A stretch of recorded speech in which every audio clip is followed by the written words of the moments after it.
We're glad to have you back with us on Business Incorporated.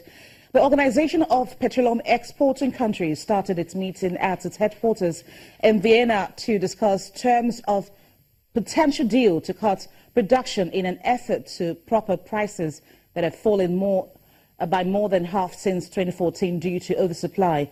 Oil jumped more than 5% this morning after the Saudi oil minister said that an agreement among OPEC members on cutting output was close, putting the price on course for its biggest one-day move since April. Dolapo Oni is the head of energy research at EcoBank Group, and he joins us from Lagos. Dolapo, it's good to have you on the program. Thanks for having me. Now, do you think OPEC members are close to a deal despite the uncertainty around the output cut?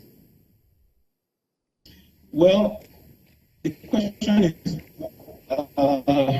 there are two issues I'd like to raise before I answer yes or no to that question. Number one is, what sort of deal is being struck here?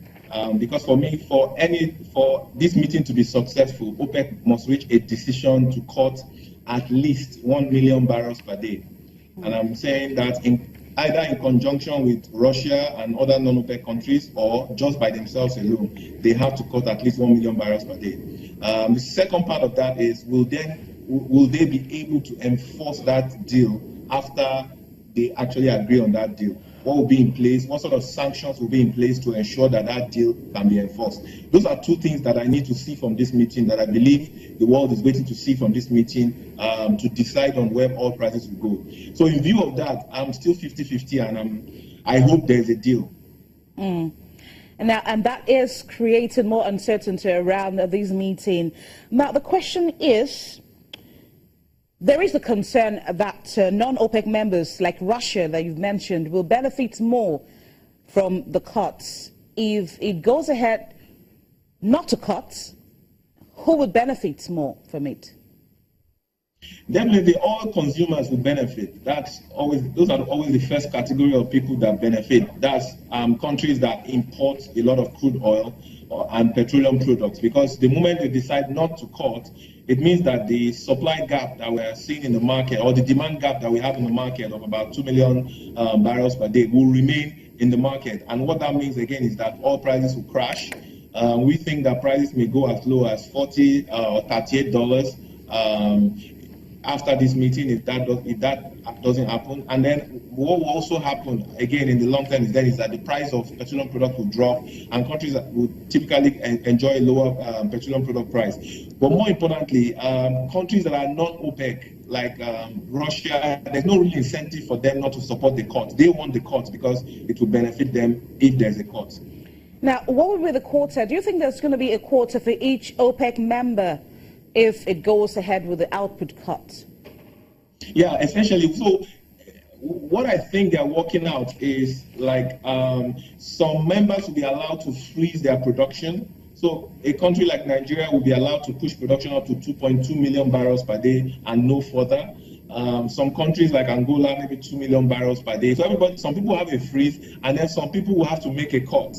Because if you look at the composition of OPEC, not everybody can afford to actually make a cut.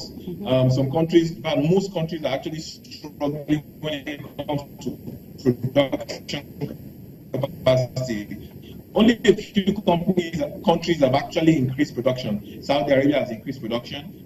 Iran has increased production. Iraq has increased production. I think Qatar as well, or UAE, has actually increased production as well. So there are only about 4 or 5 countries that have actually increased production. And the 2 new members, Gabon and Indonesia, they've actually come into OPEC with lower output, lower production than they used to produce back in the days. So they're not really able to make any real tangible cut as well. So I think what we'd expect is some will freeze, some will cut. The bulk of the cut I expect to be from Saudi Arabia. So what's the outlook for the markets as we wrap up 2016 and, of course, look forward to a better year?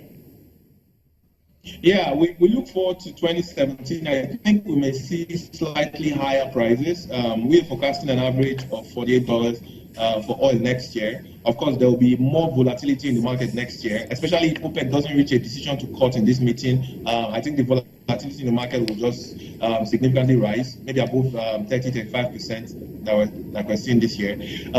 More importantly, for a country like Nigeria, that might also mean a lot of revenue pressure if, again, that OPEC cut doesn't happen. If you look at our budget for this year, we expected $820 billion in oil revenues for the federal government. I'm not sure we've got that amount for the federal government this year. It's likely the 1.04 million or billion rather that is also expected, or trillion from oil revenues that is expected next year as well. Maybe a difficulty to meet if, again, OPEC doesn't make that cut. I think next year oil prices will be really determinant on how the market starts to balance. China might help support demand, but supply pressure will remain a constant risk in the market. Thank you so much for your contribution, Mr. Dolapo Oni, Head of Research at EcoBank Group. And South Korea's trade minister says the existing free trade agreement with the United States has benefited both countries, and the country is hopeful of making more strides under U.S. President-elect Donald Trump. South Korea's trade minister says the existing free trade agreement with the United States has benefited both countries, and Asia's fourth biggest economy is hopeful of making more strides under U.S. President-elect Donald Trump. Our bilateral economic partnership has been deepening and broadening in a mutually beneficial manner with the cross-FTA at the center. I will continue to focus on fuller and more peaceful implementation of cross-FTA. I will listen to what you have to say, for instance, on some of the standing issues and further opening of the market, and utilize tools like the regulatory dialogue. Trump's election upset on November 8th has raised concerns about global trade as the New York billionaire ran a bruising campaign threatening to tear up international trade pacts and impose high import tariffs to protect and boost jobs at home. South Korea is seen as vulnerable to any U.S. protectionist measures as it exports heavily to the United States and maintains a big trade surplus. Ju says Trump's campaign pledges are expected to provide new opportunities for South Korean businesses, noting the incoming administration's stated goals to boost investment in infrastructure and revamp manufacturing industries. Trump's administration's energy policy direction is also expected to stabilize energy prices in South Korea. And Tunisia's economy, Western and regional partners are expected to offer pledges of support for the country's struggling economy at a two-day international investment conference that started yesterday. Representatives from some 40 countries will be offered the chance to participate in some $30 billion worth of projects as the country tries to reverse a decline in foreign investment since its 2011 uprising. France and Qatar are the main foreign backers, with French Prime Minister Manuel Valls and the Emir of Qatar, Sheikh Tamim bin Hamad Al Thani, due to address the opening of that meeting. Labor unrest and militant attacks have hit investment in tourism, and unemployment is high, especially among the young population. Corruption and cronyism are widespread, according to reports, and parts of the interior remain severely marginalized. Prime Minister Yusuf Chahed's government says that an investment law approved in September would help revive the flow of foreign capital into Tunisia. And with that, we've come to the end of today's edition of Business Incorporated. Thank you for being a part of it. We hope to see you again tomorrow. I am Bolaji Akinwale. Bye for now.